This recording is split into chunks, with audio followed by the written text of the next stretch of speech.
السلام علیکم دوستو، کہانی سرپرائز کا دوسرا اور آخری حصہ پیش خدمت ہے۔ وہ سب میرے غلام تھے اور میں ان کا آقا۔ میرا نام ملجھا ہے اور میں ایک خون پینے والا راکشس ہوں۔ یہ سننا تھا کہ میں خوف سے کانپ اٹھا، مجھے اپنا انجام صاف نظر آ رہا تھا۔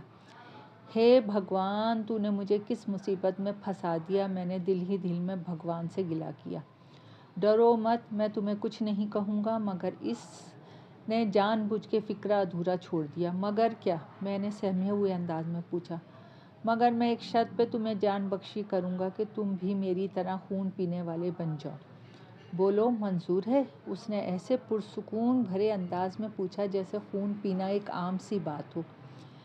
میں ذہنی کشمکش میں مبتلا تھا۔ اگر میں اسے نفی میں جواب دیتا تو وہ مجھے اسی وقت مار دیتا۔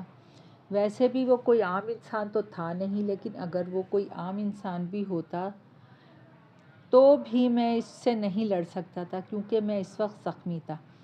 لگتا ہے تم میری بات نہیں مانو گے، یہ کہتے ہوئے بے حد شفاف لہجے میں میری جانب بڑھا، لیکن میرے سر کے پاس پہنچنے سے کچھ قدم پہلے رک گیا۔ اس نے اپنے دونوں ہاتھ اوپر اٹھائے۔ اس کا ہاتھ اوپر اٹھنا تھا کہ چمگادڑیں غول در غول دروازے سے اندر آنے لگی۔ میں نے بے اختیار جھرجھری لی اور تقریباً چلاتے ہوئے بولا، ٹھہرو، میں تمہاری بات ماننے کے لیے تیار ہوں۔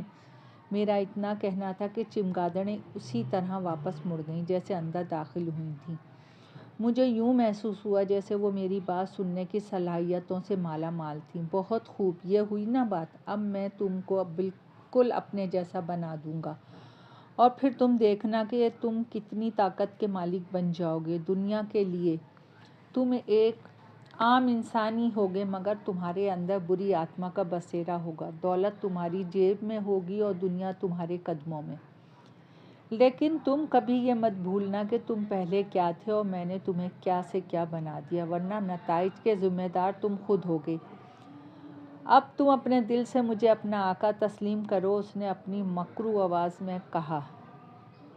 میں سوچ میں پڑ گیا۔ میرے لیے یہ فیصلہ کرنا بے حد مشکل تھا کہ میں کسی خونی آتما کا ساتھ دوں، مگر مجھے اپنی جان کی بھی فکر تھی۔ مجھے یہ کہتے ہوئے بے حد افسوس ہے کہ میں نے جان جانے کے ڈر سے اس خونی کی بات ماننے کا فیصلہ کر لیا۔ کیا سوچ رہے ہو؟ کیا دکھوں اور تکلیفوں بھری زندگی تمہیں پسند ہے؟ کیا تم اسی طرح ساری عمر ایک معمولی ڈرائیور کی زندگی بسر کرنا چاہتے ہو؟ اس نے مجھے خاموش دیکھ کر کہا۔ ٹھیک ہے، میں تمہاری بات ماننے کے لیے تیار ہوں، میں نے شکست خوردہ لہجے میں کہا۔ اس کے لبوں پہ زہریلی مسکراہٹ رینگ گئی۔ اس نے اپنی آنکھیں میری آنکھوں میں پیوست کر دیں۔ مجھ پہ آہستہ آہستہ غنودگی طاری ہونے لگی۔ وہ دھیرے دھیرے چلتا ہوا میرے بالکل قریب پہنچ گیا۔ پھر میں نے نیم آنکھوں سے دیکھا کہ اس کے جبڑوں سے دو لمبے لمبے دانت باہر نکل آئے اور اس نے وہ دانت میری شہرگ میں پیوست کر دیے، اور ایک عجیب سا احساس کے ساتھ میرا ذہن تاریکی کی چادر میں چھپتا چلا گیا۔ شانتی نے ایسے قصے ضرور سنے تھے، کئی فلموں میں بھی دیکھی تھیں، وہ جو دوسروں کے خون سے اپنی پیاس بجھاتے ہیں، مگر آج اس کے سامنے ایک ایسا انسان بیٹھا تھا جس نے چشم دید ایک خونی آتما سے ملاقات کی تھی۔ آج راجیش اپنے بارے میں عجیب و غریب انکشاف کر رہا تھا۔ وہ سحرزدہ سے انداز میں راجیش کی کہانی سن رہی تھی۔ کہانی سننے میں وہ اتنی کھو گئی تھی کہ اس نے راجیش سے یہ پوچھنا بھی فراموش کر دیا کہ وہ اسے یہاں کیوں لایا ہے۔ اگر محض وہ اپنی داستان ہی بیان کرنا چاہتا تھا، وہ بنگلے میں بھی کر سکتا تھا، یہاں ویران مکان میں لے کر آنے کی کیا وجہ تھی؟ آپ مجھے سرپرائز دینے کی بات کر رہے تھے، اس نے راجیش کے چہرے پہ نظر جماتے ہوئے پوچھا۔ ہر وہ بات جو دوسروں کے لیے حیرت کا باعث بنے سرپرائز ہی تو ہوتی ہے۔ اب جب کہ میں تمہیں اپنی داستان سنا رہا ہوں تو اس میں قدم قدم پہ ایک انوکھا سرپرائز ہے۔ وہ اتنا کہہ کے رک گیا، پھر لمحے کی توقف کے بعد پھر وہ دوبارہ بولا، یقیناً ایک اور سوال بھی تمہارے ذہن میں کلبلا رہا ہوگا، میں تمہیں اس ویرانے میں کیوں لے کر آیا ہوں؟ تو اس کی بھی ایک وجہ ہے، مگر یہ میں تمہیں ابھی نہیں بتاؤں گا، پہلے تم میری پوری کہانی سن لو۔ اس نے شانتی کی آنکھوں میں جھانکتے ہوئے کہا، اور شانتی نے ہلکے سے سر ہلایا۔ جب مجھے ہوش آیا تو میں ایک عالیشان کمرے کے ایک خوبصورت بیڈ پہ لیٹا ہوا تھا۔ فرش پہ دبیس قالین بچھا ہوا تھا۔ غرض کہ وہ بے حد نفیس طرز کا کمرہ تھا۔ اس کمرے میں ایک عجیب سی سحرناک خوشبو پھیلی ہوئی تھی۔ میں اس کمرے کے ماحول سے سحر زدہ سا ہو گیا۔ دفعتاً کمرے کا دروازہ کھلا اور پینٹ کوٹ میں ملبوس ایک دراز قد شخص نمودار ہوا۔ اس شخص کا چہرہ بڑا سرخ و سفید تھا۔ آنکھوں میں ایک عجیب سا خمار چھایا ہوا تھا۔ ہونٹ قدرے سرخ رنگ کے تھے جبکہ بال شانوں تک بڑھے ہوئے تھے۔ آپ کیسا محسوس کر رہے ہو؟ اس نے میرے چہرے پہ نظر گاڑتے ہوئے پوچھا۔ پہلے سے بہتر ہوں، مگر تم کون ہو؟ میں نے جواب میں پوچھا۔ میرا نام ملجا ہے، بتایا تو تھا تمہیں۔ اتنی جلدی بھول گئے کیا؟ اس نے اطمینان سے جواب دیا، مگر میرے اوپر حیرت کا پہاڑ ٹوٹ پڑا۔ یہ کیسے ہو سکتا ہے؟ تمہاری شکل تو بالکل بدل چکی ہے، میں نے حیرت بھرے انداز میں کہا تو اس کے منہ سے ہنسی کا فوارہ ابل پڑا۔ بہرحال وہ سنجیدہ ہوتے ہوئے بولا، بے وقوف انسان، میرے لیے شکل و صورت کی کوئی اہمیت نہیں۔ میں چاہوں تو کوئی بھی شکل اختیار کر لوں، میں جیسا چاہوں ویسا بن سکتا ہوں۔ ابھی تم میری طاقت سے واقف نہیں، اسی لیے ایسے سوال کر رہے ہو۔ بہرحال کوئی بات نہیں، کیونکہ ابھی میرے نئے غلام ہو، اسی لیے ایسے بچکانہ باتیں کر رہے ہو، اس نے شان بے نیازی سے کہا اور پروقار انداز میں چلتا ہوا بیڈ کے نزدیک پڑی کرسی پہ برجمان ہو گیا۔ بہرحال اگر تمہیں میری یہ شکل ناپسند ہو تو میں واپس وہی شکل اختیار کر لیتا ہوں، کہو کیا کہتے ہو؟ اس نے مکروہ ہنسی ہنستے ہوئے پوچھا۔ نہیں، تم اسی طرح اچھے لگ رہے ہو، میں نے جلدی سے کہا، کیونکہ اس کی اصل شکل کے تصور ہی سے میں کانپ اٹھا تھا۔ ٹھیک ہے، میں اپنی شکل نہیں بدلوں گا، میری تعریف کے لیے شکریہ، لیکن اب کام کی بات ہو جائے۔ اس نے اپنے پیلے پیلے دانت نکالتے ہوئے کہا تو میں نے اسے دل ہی دل میں کئی گالیاں دے ڈالیں۔ اب جب کہ تم مجھے اپنا آقا تسلیم کر چکے ہو تو ایک غلام کی حیثیت سے تم پر یہ ذمہ داری عائد ہوتی ہے کہ میری خدمت کرو۔ تم جانتے ہو میں انسان نہیں ہوں بلکہ میں ایک راکشس ہوں، اس لیے مجھے خون کی ضرورت ہے تاکہ میری بھوک مٹ سکے، جیسے تم انسان کھانے پینے کی اشیاء سے اپنی بھوک مٹاتے ہو، اسی طرح میں خون سے اپنی بھوک مٹاتا ہوں، کیا سمجھے؟ اس نے کہا۔ بہرحال میں اپنی اندرونی کیفیت اس سے چھپاتے ہوئے بولا، میں آپ کی بات سمجھ رہا ہوں، مگر مجھے کیا کرنا ہوگا آپ کے لیے؟ میں نے یہ بات دھڑکتے دل کے ساتھ کہی۔ تمہیں زیادہ کچھ نہیں کرنا پڑے گا، صرف میرے لیے شکار پکڑ کے لانا ہوگا اور میں تمہیں اس کے لیے تنخواہ دوں گا۔ اس نے اس انداز میں کہا جیسے میں کسی فرم میں ملازمت اختیار کرنے والا ہوں۔ دیکھو، تم سوچنے میں وقت ضائع نہ کرو، اب جب کہ تم میرے چنگل میں پھنس چکے ہو تو تمہیں یہ کام تو کرنا ہی پڑے گا۔ وہ اتنا کہہ کے دلچسپی سے میرے تاثرات کا جائزہ لینے لگا۔ آج میرے غلام کو کوئی شکار نہیں لائے تھے، دراصل وہ تمہیں میرے پاس لائے تھے، مگر میں نے تمہیں غلام بنانے کا سوچ لیا ہے، اس لیے تم بے فکر ہو جاؤ، تمہیں میں کچھ نہیں کہوں گا۔ میں نے اپنی بھوک مٹانے کے لیے تمہارا تھوڑا سا خون پیا ہے، بہرحال کوئی بات نہیں، جلدی تمہارے جسم میں نیا خون بن جائے گا۔ اب میں جا رہا ہوں، تمہیں یقیناً بھوک لگی ہوگی، خیر یہ لو کھانا کھاؤ۔ اس نے اتنا کہا تو میرے سامنے پھلوں اور مختلف اقسام کے کھانوں کے دو بڑے تھال آ گئے۔ میں نے آؤ دیکھا نہ تاؤ سیدھا کھانے پہ ٹوٹ پڑا۔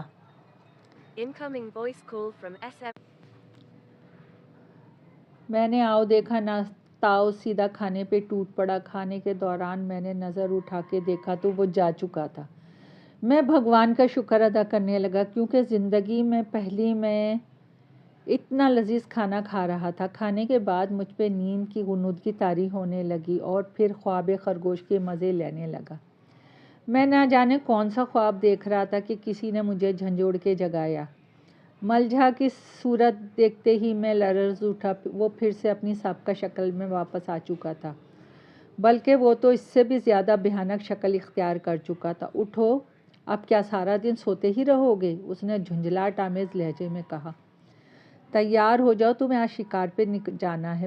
میں نے محسوس کیا کہ اس کا لہجہ کمزور سا تھا۔ آؤ میرے پیچھے، آہستہ آہستہ تم پوری حویلی سے واقفیت حاصل کر لو گے اور پھر تمہیں یہاں کسی قسم کی کوئی تکلیف نہیں ہوگی۔ اس نے سوالیہ انداز میں پیچھے مڑ کے دیکھتے ہوئے کہا اور میں نے کسی معصوم بچے کی طرح اقرار میں گردن ہلا دی۔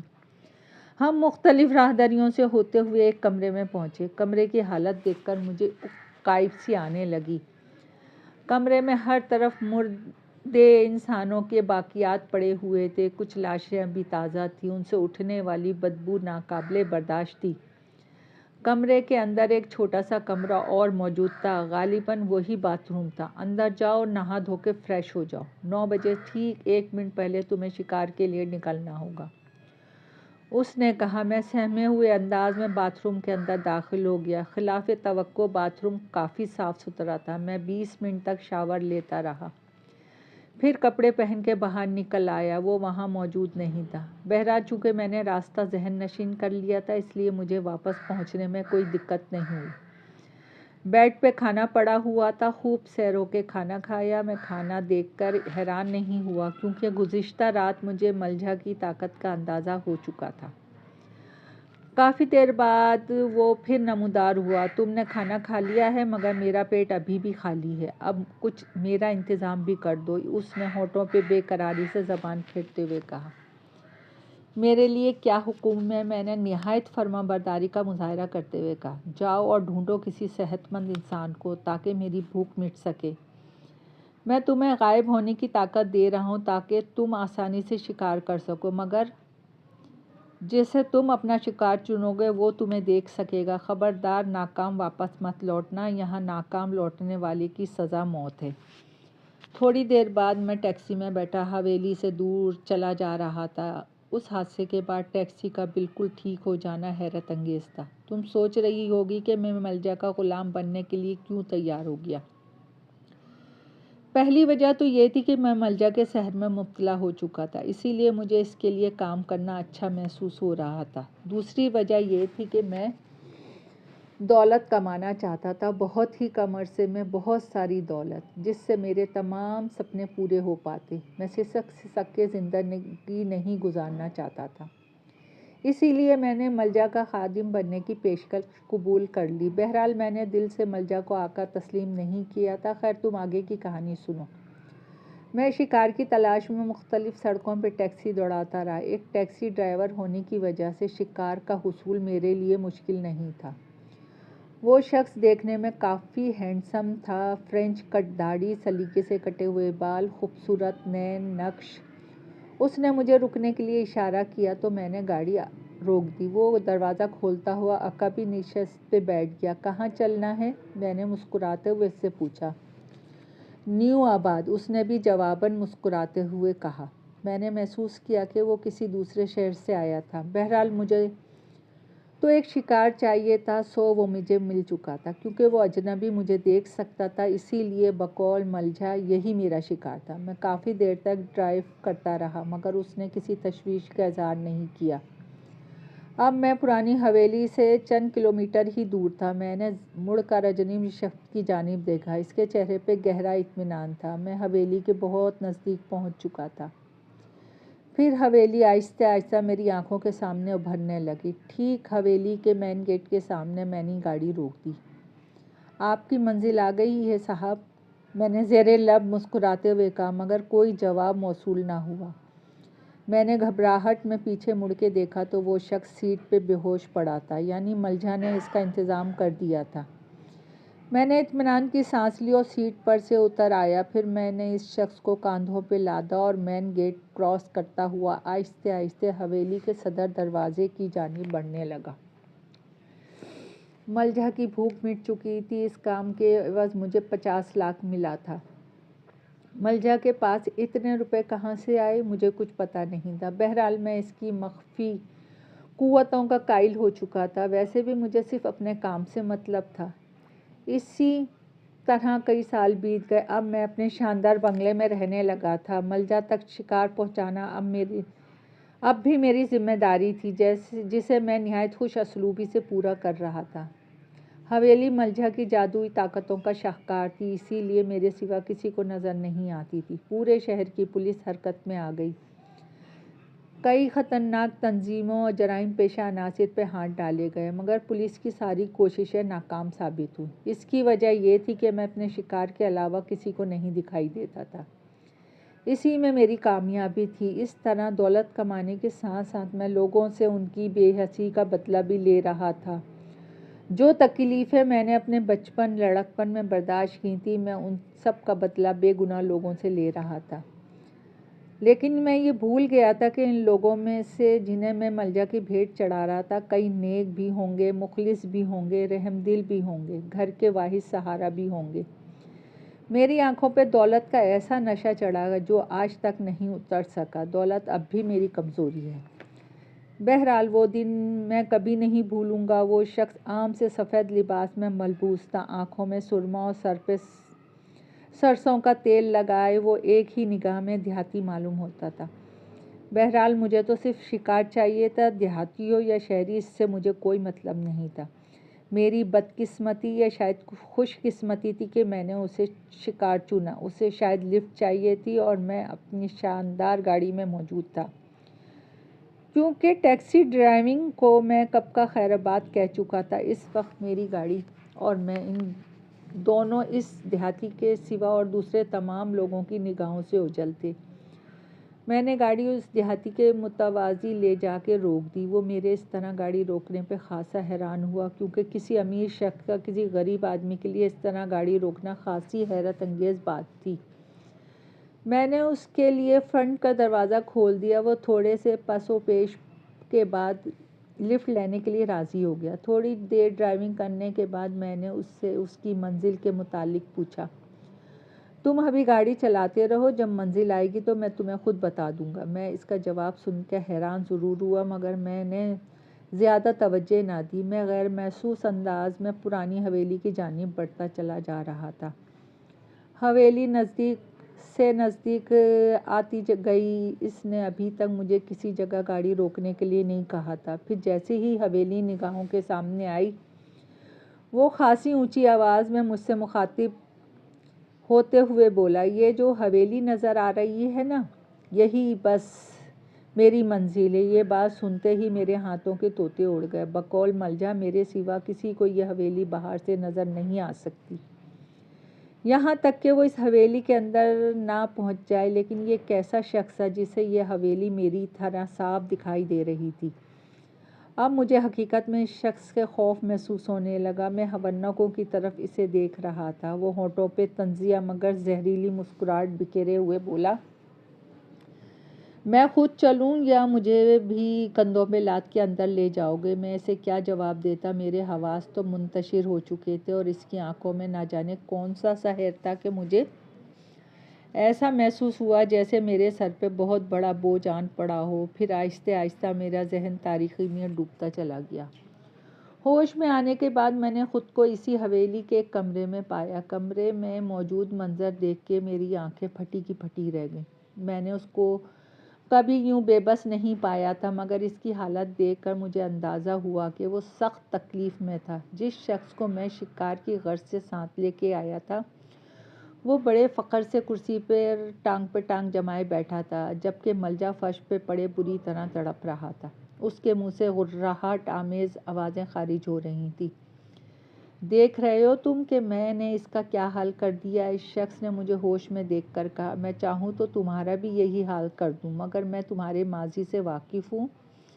مجھے پتہ ہے تم نے بچپن میں بڑی تکلیفیں برداشت کی ہیں۔ اس خونی کے لیے تم نے بہت سی زندگیوں کو برباد کر دیا، کئی لوگوں کے گھر اجاڑ دیے۔ دیکھا جائے تو تم بھی اس کے ساتھ برابر کا کردار ادا کر رہے ہو، مگر میں نے تمہیں معاف کرنے کا ارادہ کر لیا ہے۔ پہلے تمہیں مجھ سے وعدہ کرنا ہوگا کہ دوبارہ کبھی جیسے کسی شیطان کا ساتھ ہرگز نہیں دو گے۔ بولو، بات مانتے ہو؟ اس شخص نے میری آنکھوں میں دیکھتے ہوئے مجھ سے دریافت کیا۔ میں اسے جواب دینے کے بجائے اس کی طرف دیکھنے لگا۔ وہ ابھی اسی شدت سے تڑپا جا رہا تھا۔ ایسا محسوس ہو رہا تھا جیسے کوئی اندیکھی طاقت اسے دبوچے ہوئے تھی۔ اس کی کرراہوں میں شدت آتی جا رہی تھی۔ خاموش کیوں ہو؟ تمہیں سدھرنے کا ایک موقع مل رہا ہے، تو اب یہ تمہارا فیصلہ ہے۔ سیدھا راستہ اختیار کرو یا غلط راستے کا سفر جاری رکھو۔ تم ایسا کرو کہ اس شیطان کے کمرے سے وہ تابوت لے کر آؤ۔ اس نے حکمانہ انداز میں کہا تو میں نے اسباب میں سر ہلا دیا۔ پھر تھوڑی دیر بعد ملجا کا تابوت، جس میں وہ آرام کیا کرتا تھا اس کمرے میں موجود تھا، گو کہ تابوت بہت بھاری تھا، مگر نہ جانے اس دن مجھے بہت ہلکا پھلکا محسوس ہوا۔ تابوت کمرے میں پہنچتے ہی اس عجیب و غریب خاصیت والے شخص نے اس کا ڈھکن پوری طرح کھول دیا۔ پھر اس نے تابوت کے ارد گرد ایک حصار کھینچ دیا۔ آؤ اس کو اٹھانے میں میری مدد کرو، اس نے ملجا کی جانب اشارہ کرتے ہوئے کہا۔